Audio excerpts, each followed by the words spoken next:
Bienvenido a este nuevo capítulo de 2001 historias. El capítulo de hoy nos va a hacer viajar hasta las lejanas tierras norteamericanas, donde vamos a conocer a sus primeros pobladores, los nativos americanos. Pero no pienses que vamos a recrear las clásicas películas de indios y vaqueros, nada de eso. Si recuerdas el capítulo en el que te hablé de Nueva York, hablamos de los indios Lenape, los pobladores originarios de estas tierras antes de que llegaran los primeros europeos. Pues bien, hoy vamos a dejar que nos narren los más antiguos pobladores de esta zona del planeta, cómo llegaron a Norteamérica y cómo se distribuyeron por tan vastas tierras hace miles de años y cuál fue el impacto inicial de la llegada de los primeros europeos que, oh sorpresa, no fueron ingleses, holandeses ni alemanes, sino españoles, cuando establecieron las tierras de Nueva España, varios siglos antes del nacimiento oficial de los Estados Unidos de América a finales del siglo XVIII. Veremos cómo fue la relación que surgió entre ellos y cómo su vida cambió de forma progresiva hasta que ya en el siglo XIX los nativos americanos vieron cómo su forma de vida era invadida y arrasada de forma creciente por el hombre blanco hasta hacerles prácticamente desaparecer de sus tierras ancestrales y ser obligados posteriormente a vivir en reservas donde aún hoy perduran sus últimos descendientes en unas condiciones francamente mejorables y que no ocupan suficientes espacios dentro del debate público, ya que económicamente no interesa hablar de ellos. Dame la mano y viaja conmigo hasta las vastas llanuras norteamericanas, donde sentiremos una suave y agradable brisa en la cara, mientras saldremos al amanecer de nuestro gran tipi, contemplando nuestro asentamiento con orgullo y con un profundo sentido de conexión con los nuestros y la tierra que nos acoge. Y no temas, ninguna tribu vecina ni colono puede venir a atacarnos. Solo vamos, como siempre, a hacer un viaje de ida y vuelta para conocer mejor esta fascinante vida que nos ha llegado, en muchos casos tergiversada, por la visión de las antiguas películas de western que tanto entretenían a nuestros abuelos. El origen de los pueblos nativos americanos es fascinante, ya que varios estudios genéticos recientes han demostrado que tienen una fuerte conexión genética con pueblos más al este de Asia y Siberia. Según la teoría mayoritariamente aceptada, es que estos pueblos asiáticos cruzaron por el norte, desde la actual Rusia hasta Alaska, por un puente terrestre llamado Beringia, que se formó durante la última glaciación hace entre 15.000 y 20.000 años. Durante este periodo, el nivel del mar estaba más bajo, lo que permitió que esta travesía se hiciera a pie sin grandes problemas más allá del intenso frío. Una vez en América del Norte, estos grupos se desplazaron hacia el sur y hacia el este, adaptándose a diferentes climas y ecosistemas. Eventualmente poblaron todo el continente americano, llegando incluso hasta América del Sur. Pero diversas expediciones arqueológicas y estudios genéticos han sugerido que hubo seres humanos en América mucho antes de lo que se pensaba, incluso antes de la migración asiática,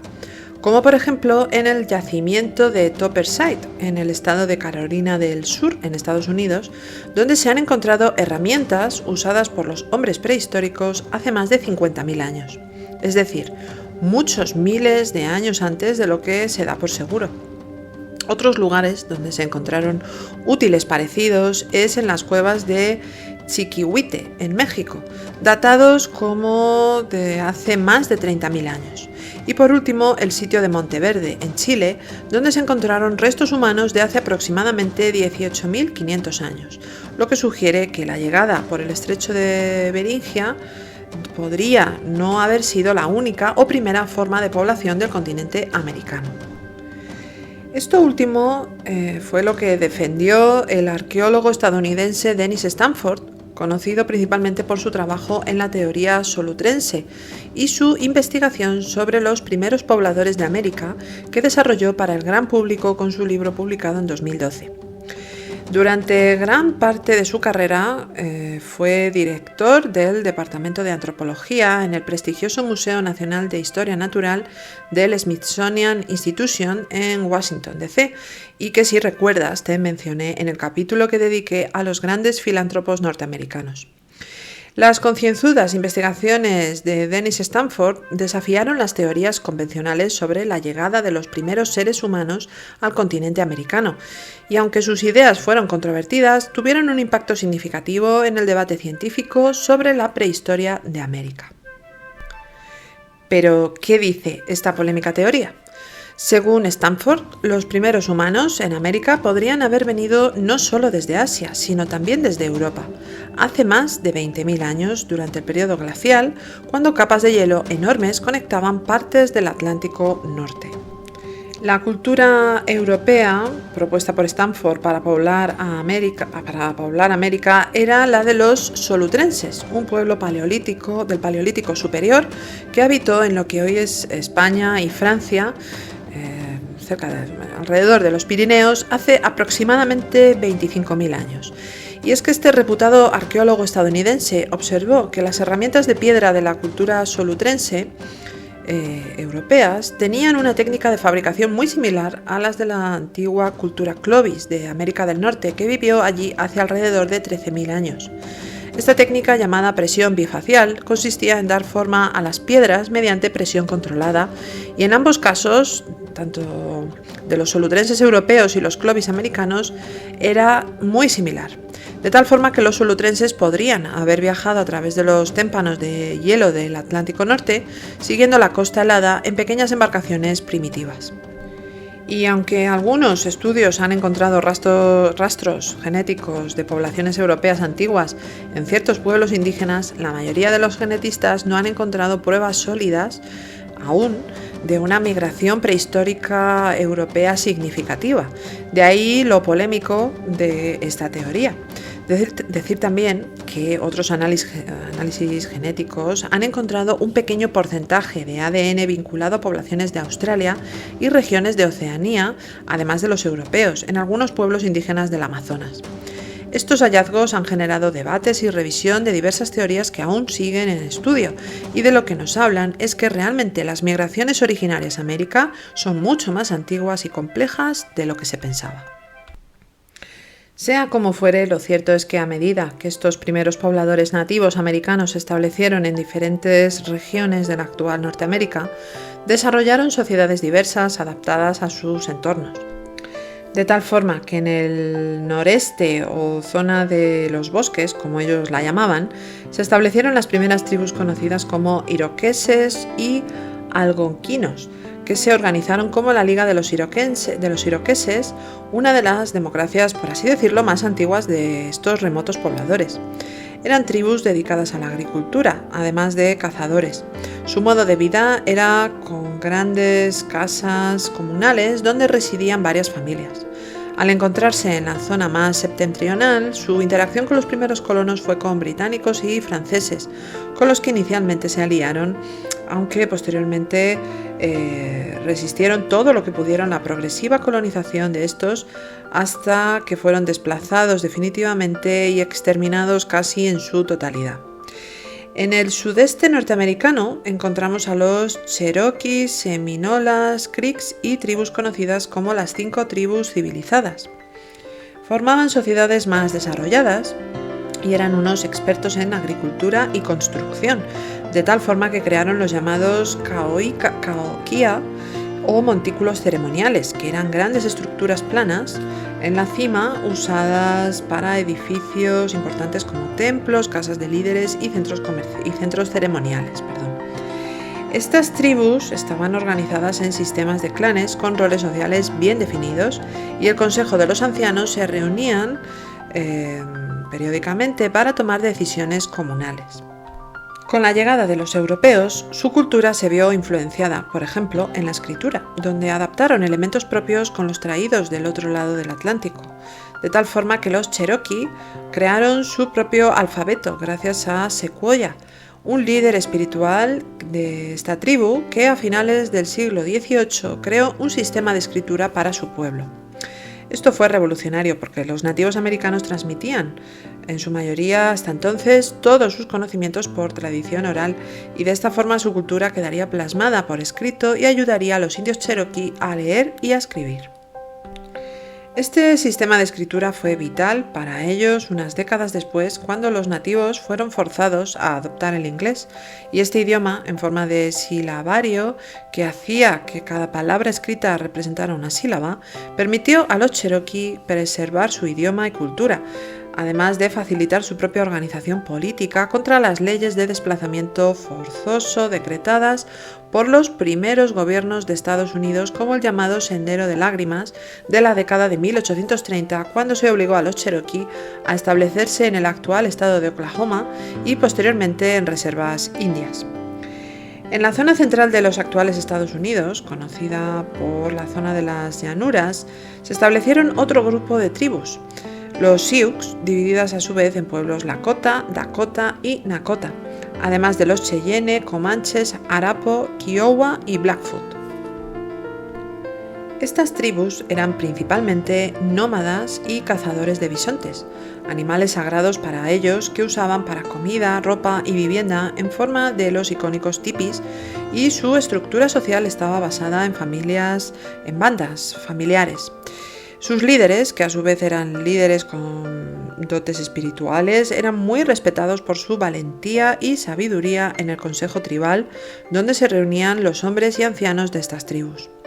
Su interacción con los europeos, inicialmente españoles, fue pacífica y productiva cuando comerciaban con ellos y obtuvieron los primeros caballos durante el siglo XVII que nuestros antepasados españoles habían llevado hasta América un siglo antes de la mano de Hernán Cortés en 1519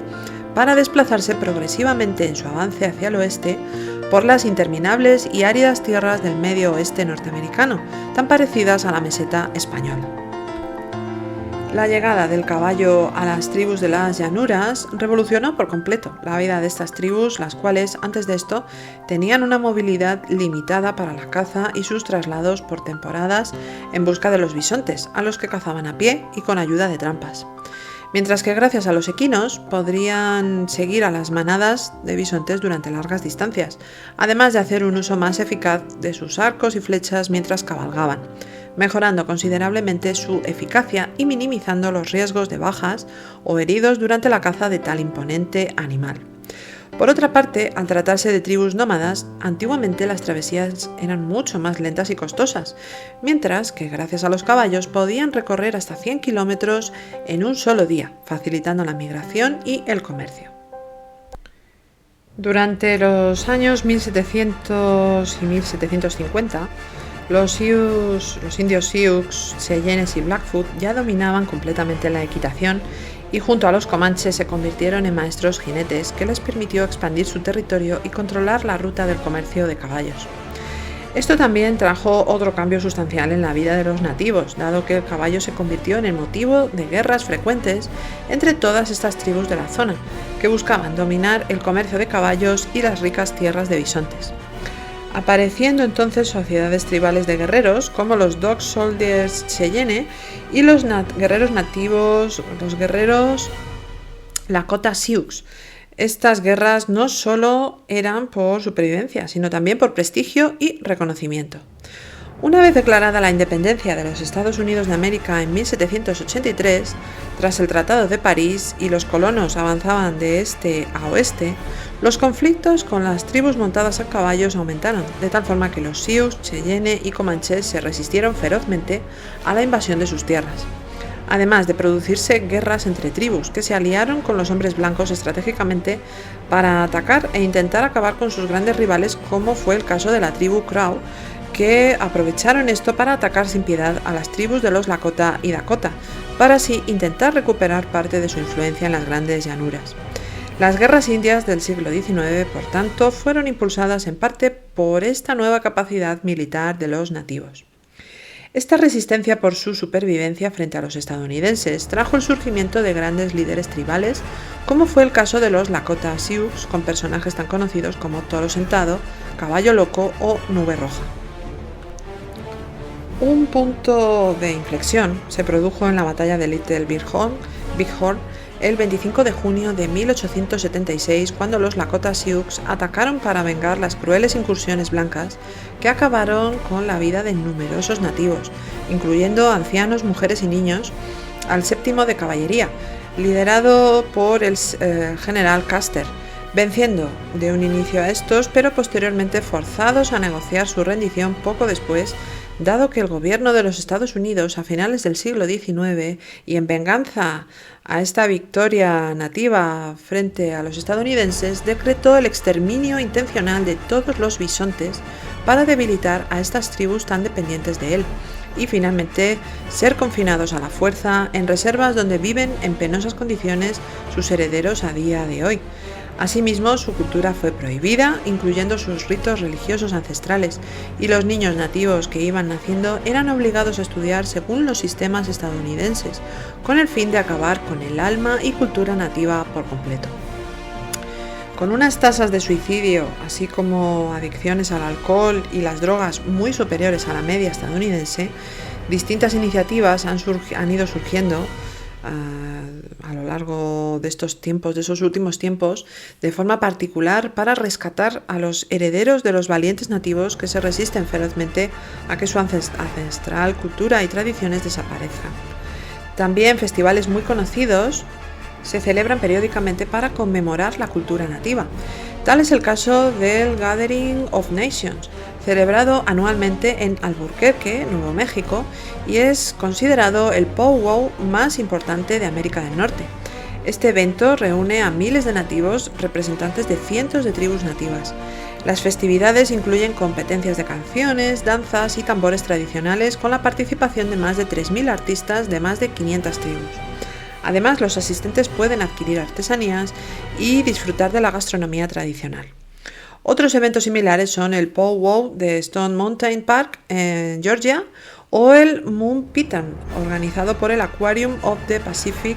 en Long Beach, California, y que celebra las culturas marítimas indígenas de este estado californiano. Seguimos con nuestro recorrido conociendo a más pueblos nativos norteamericanos, y ya al suroeste se establecieron tribus como los Navajo, Apache, Hopi,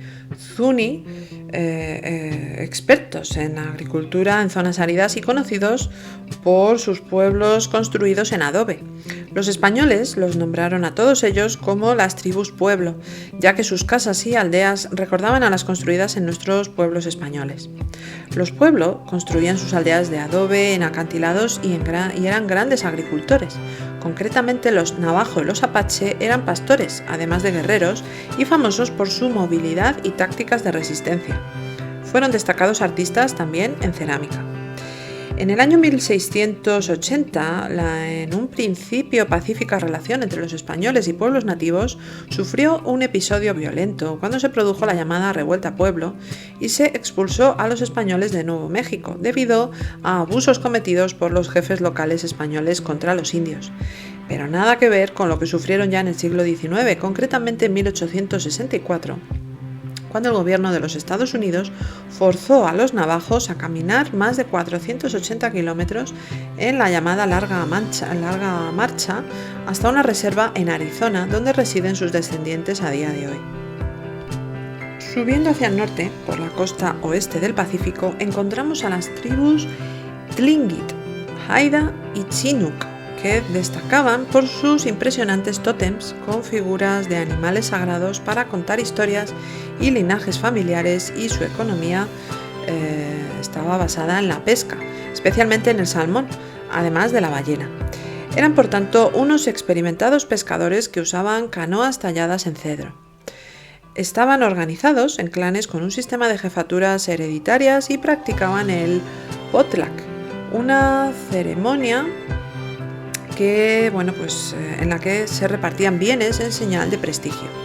Estas tribus mantuvieron comercio con rusos, británicos y estadounidenses, y fueron quizá los que mejor resistieron la asimilación cultural sufrida por el resto de tribus nativas, y aún hoy conservan muchas de sus tradiciones.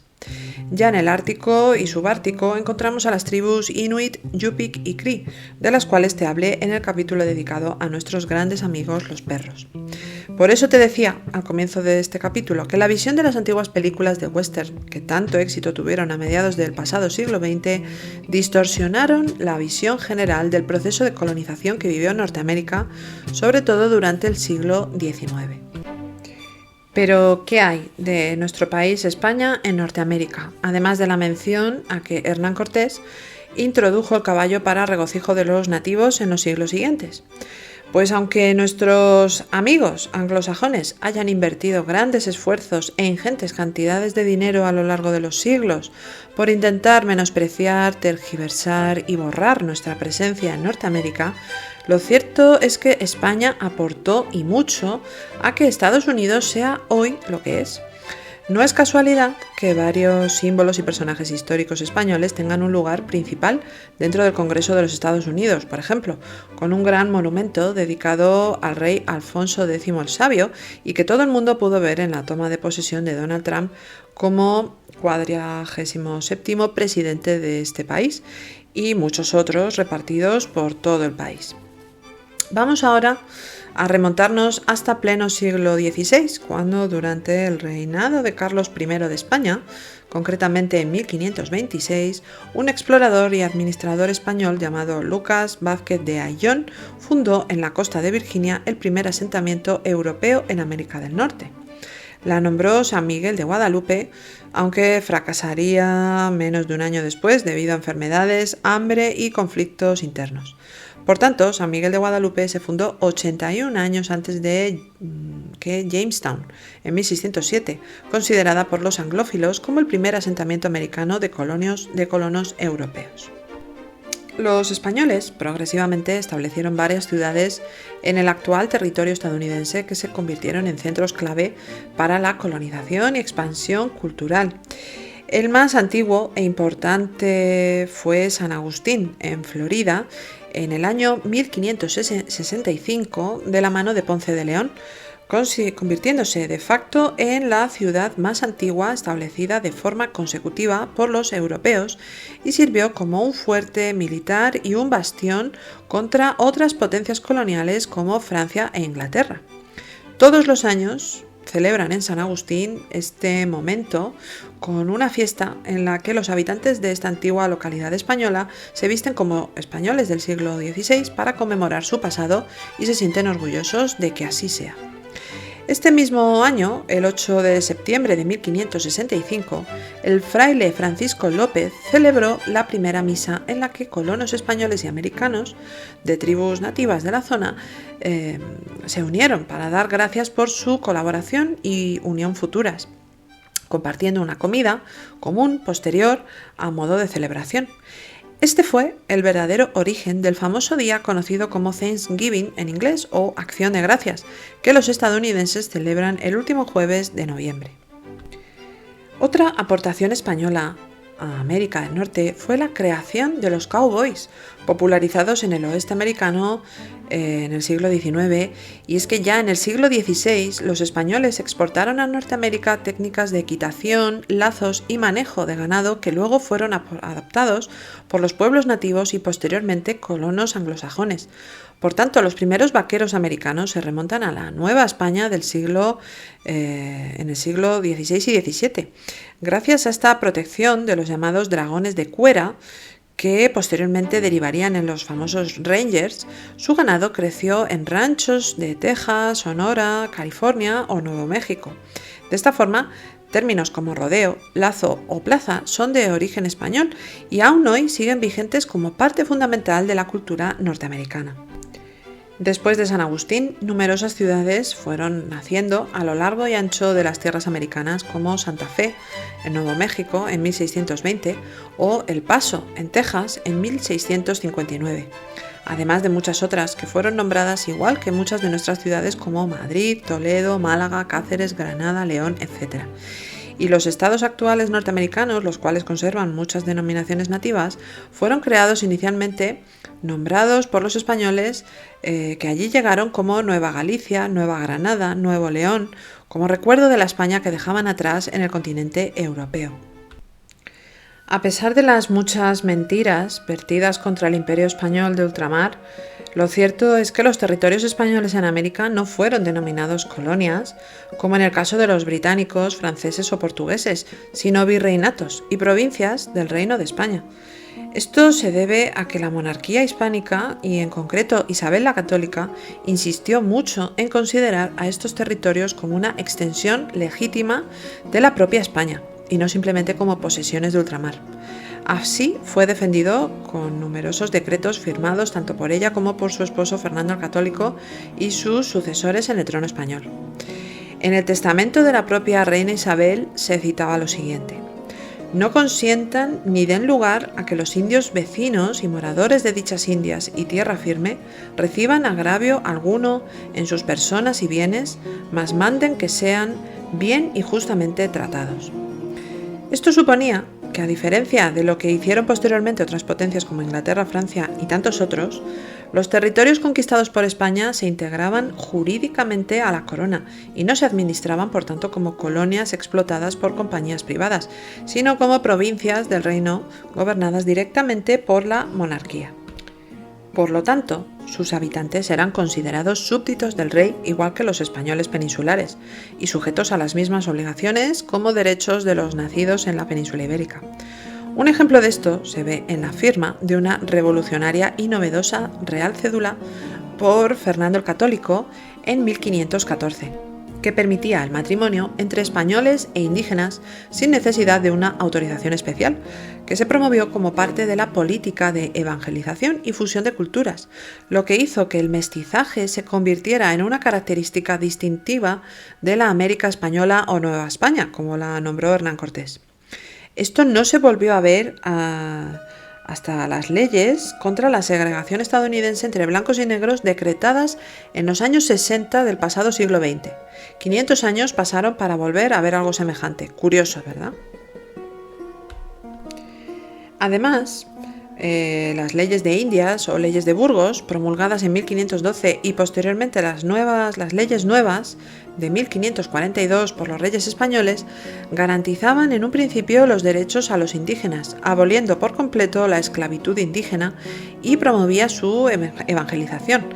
de tal forma que la Iglesia tuvo un papel importante y clave en la administración y educación de la población, como veremos a continuación.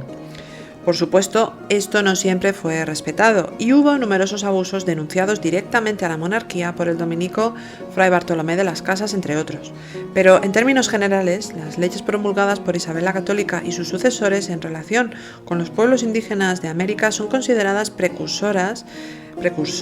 del derecho internacional y de los derechos humanos, porque establecieron de forma novedosa en la historia principios jurídicos que protegían los derechos de los pueblos conquistados. Estas leyes y principios influyeron en el desarrollo del derecho de gentes o ius gentium, de los que te hablé hace tiempo en el capítulo dedicado a la influencia del Imperio Romano en nuestros días, y en la idea de que todas las personas tienen derechos inherentes independientemente de su origen o cultura, tal y como defendió el dominico Francisco de Vitoria, padre del derecho internacional moderno. Y todo esto ocurrió hace 500 años, en España, y promovido por una mujer, Isabel de Castilla o Isabel la Católica. Como para no quererla, ¿no te parece? En 1535 se creó el Virreinato de Nueva España, con sede en Ciudad de México. El gobernador, conocido como virrey, gobernaba en nombre del monarca español y tenía autoridad sobre los actuales México, Centroamérica y el suroeste de los actuales Estados Unidos, el Caribe y las Filipinas. Había, por tanto, una estructura administrativa similar a la de España, con audiencias, corregimientos y cabildos. Como antes te mencionaba, uno de los aspectos más significativos de la presencia española en América del Norte fue el establecimiento de un sistema de misiones religiosas que se extendía desde Florida hasta California, con el fin de convertir a los pueblos indígenas al cristianismo y enseñarles el idioma y la cultura española. Inicialmente sus costumbres y tradiciones debían ser respetadas, y así ocurrió al comienzo, pero a efectos prácticos y con el paso del tiempo esto no siempre se cumplió en algunos casos, y a lo largo de los siglos fueron numerosas las denuncias de abusos contra los nativos, las que se remitieron hasta la Corte Real en Madrid. A pesar de todo esto, los españoles no prohibieron totalmente las costumbres indígenas, sino que muchas fueron reinterpretadas bajo una visión cristiana, como la famosísima devoción a la Virgen de Guadalupe en México. Pero además, distintos pueblos nativos vieron cómo sus ancestrales culturas podían convivir con el cristianismo. Tal fue el caso de los pueblos Hopi y Pueblo, al suroeste de América del Norte, que mantuvieron sus danzas ceremoniales dentro de un marco cristiano, y muchos otros caciques indígenas adoptaron apellidos españoles y educaron a sus hijos en colegios cristianos, pero manteniendo su autoridad dentro de sus comunidades. Un caso muy conocido es el del indio Jerónimo, el líder apache que hablaba español y era cristiano, a pesar de lo cual en 1886 fue capturado como un bandido por las autoridades estadounidenses, pasando sus últimos años como prisionero de guerra. Su nieto, en un perfecto castellano, continúa hoy su legado dando diversas conferencias a favor de la causa española por todo el mundo. Antes te hablaba de diversas ciudades fundadas por españoles. Pues bien, un caso muy llamativo es el de la fundación de las misiones de California, que dieron lugar a ciudades tan conocidas como Los Ángeles, inicialmente llamada San Fernando, rey de España, en 1797, o San Francisco de Asís en 1776.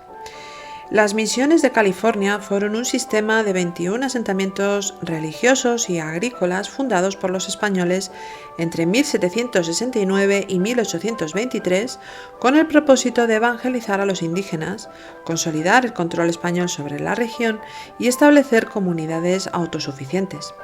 Fueron lideradas principalmente por frailes franciscanos bajo la dirección del sacerdote Fray Junípero Serra, quien fue el principal impulsor de este sistema de misiones en California. La más antigua es San Diego de Alcalá, de 1569, y la última misión fundada fue San Francisco Solano en 1823. Cada misión tenía una iglesia, viviendas, talleres, campos agrícolas y un sistema de acequias. Los indígenas eran educados en religión, español y oficios como carpintería, herrería, ganadería y alfarería. Se introdujeron nuevos cultivos y animales como trigo, maíz, viñedos, caballos y ganado vacuno. Con la independencia de México de España en 1821, California pasó a depender del control mexicano y en 1834 el gobierno mexicano ordenó la secularización de las misiones expropiando sus tierras. Estas misiones fueron abandonadas o convertidas en haciendas privadas, lo que afectó gravemente a las comunidades indígenas que dependían de ellas, aunque a día de hoy diversos grupos misioneros o asociaciones dedicadas a ayudar a los pueblos nativos las están intentando poner en marcha de nuevo para seguir ayudando a las comunidades indígenas más desfavorecidas. Y por supuesto quiero hablarte también de la indudable influencia de España en la independencia de las llamadas 13 colonias americanas del Imperio Británico, que sería el germen del nacimiento de los Estados Unidos de América. Y es que a menudo se destaca el apoyo de Francia a la independencia de las 13 colonias, como en el reciente encuentro entre Macron y Trump. España,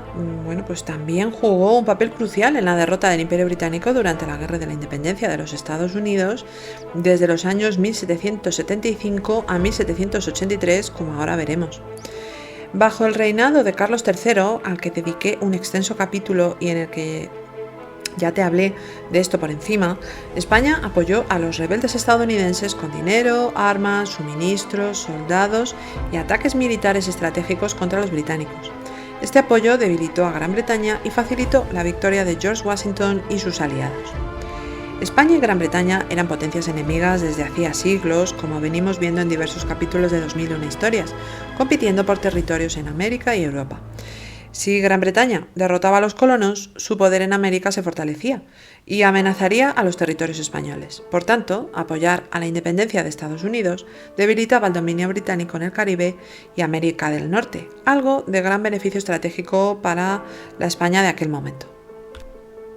En el capítulo sobre Carlos III recordarás a Bernardo de Gálvez, que da nombre a un barco de la Marina estadounidense y ha sido también condecorado como ciudadano de honor,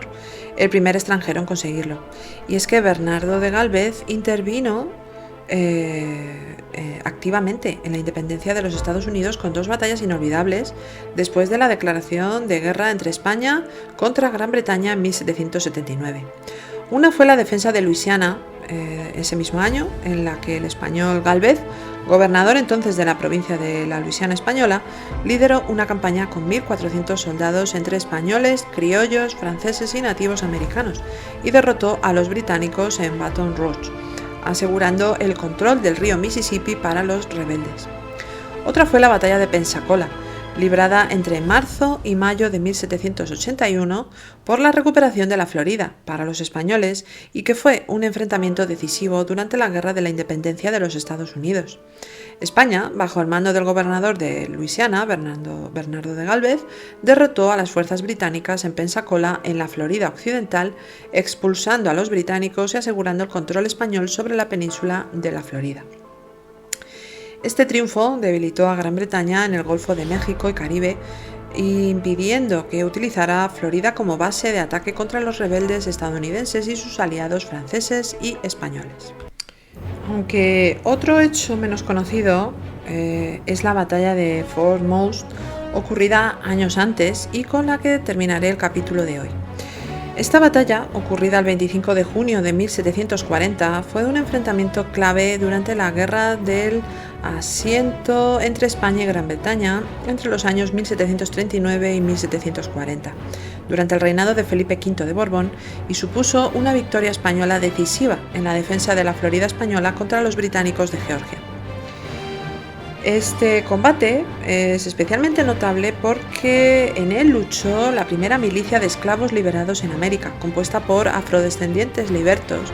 que defendieron su hogar contra los invasores británicos. Fort Mouse, fundado en 1738, fue el primer asentamiento de esclavos libertos en Norteamérica, donde España ofrecía libertad a los esclavos africanos que escaparon de las colonias británicas y se convirtieron al catolicismo. Es decir, más de 100 años antes de la declaración de la abolición de la esclavitud por Abraham Lincoln. En mayo de 1740, los ingleses, que se contaban en unos 1.500 soldados, invadieron Florida y sitiaron San Agustín, capturando Fort Mouse sin resistencia.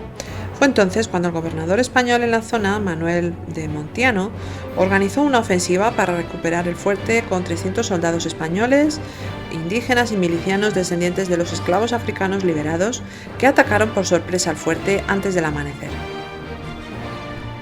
La milicia afroespañola, liderada por Francisco Menéndez, un antiguo esclavo convertido en capitán, jugó un papel clave en la batalla, donde fueron sorprendidos los británicos dentro del fuerte y tras una feroz lucha cuerpo a cuerpo, los españoles y africanos liberados recuperaron Fort Mouse, causando 70 bajas dentro del bando británico, lo que los obligó a retirarse y levantar el sitio de San Agustín.